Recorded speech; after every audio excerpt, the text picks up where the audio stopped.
ഇപ്പൊ free period ആണോ? അപ്പോ ചെറിയൊരു മാത്സ്റ്റിക് ആണ് ചോദിക്കുന്നത്. ഓക്കെ, സിമ്പിൾ ആണ്. ആദ്യങ്ങളെല്ലാവരും 82 മുതൽ 99 വരെയുള്ള ഒരു സംഖ്യ മനസ്സിൽ കരുതാം. നിങ്ങൾക്ക് എഴുതാട്ടോ, പേപ്പറിലൊക്കെ എഴുതാം. Okay, between 82 and 99. ഓക്കെ, പക്ഷെ 90 എഴുതാൻ പറ്റൂല, 100 എഴുതാൻ പറ്റില്ല. 100 പിന്നെ എന്തായാലും അതിൽ ഉൾപ്പെടൂല. 90 എഴുതരുത് കേട്ടോ. അപ്പൊ ഓരോ സംഖ്യകൾ എഴുതില്ലേ.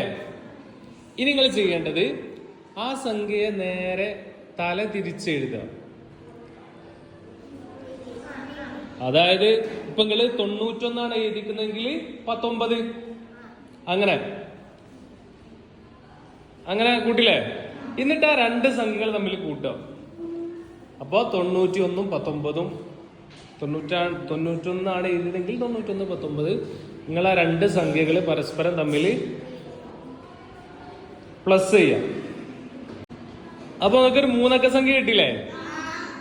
ഇനി ആ സംഖ്യ എത്രയെന്നാണ് ഞാൻ പറയും.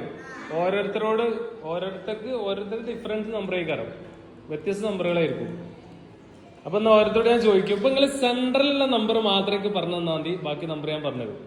ഓക്കെ, ഫസ്റ്റ് ഇവിടെ സെൻട്രത്തെ നമ്പർ മാത്രം പറയാം. 5. അപ്പൊ എന്റെ സംഖ്യ 154 അല്ലേ? യെസ്. ഇവിടെ 2. അപ്പോ 121. യെസ്. ഒന്ന് കാണിച്ചുണ്ടാ. ഇവിടെ 121, ഇവിടെ 154, ഇവിടെ സെൻട്രൽ 1. അപ്പോ എഴുതിയിട്ടുള്ള എനിക്ക് ലാസ്റ്റ് കിട്ടിയിട്ടുള്ള സംഖ്യ 110. 110 അല്ലേ? ഇവിടെ 8. അപ്പോ 187. 187 അല്ലേ? 4.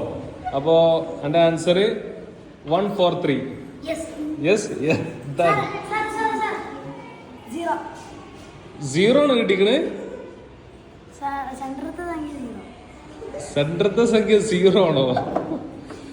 നമ്മള് പെട്ടല്ലോ. സെൻട്രത്തെ സംഖ്യ 0 ആണ്. 100 ആണോ? ഇവിടെ എത്ര? 4.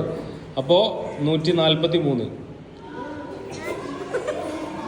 ആണ്. അപ്പൊ എന്തോ കൂട്ടിയാൽ എന്തോ തെറ്റാണ്. കിട്ടിയോ? എത്ര കിട്ടി? അപ്പോ 143. 143 അല്ലേ ആൻസർ? കിട്ടിയോ? എത്ര കിട്ടി? 4.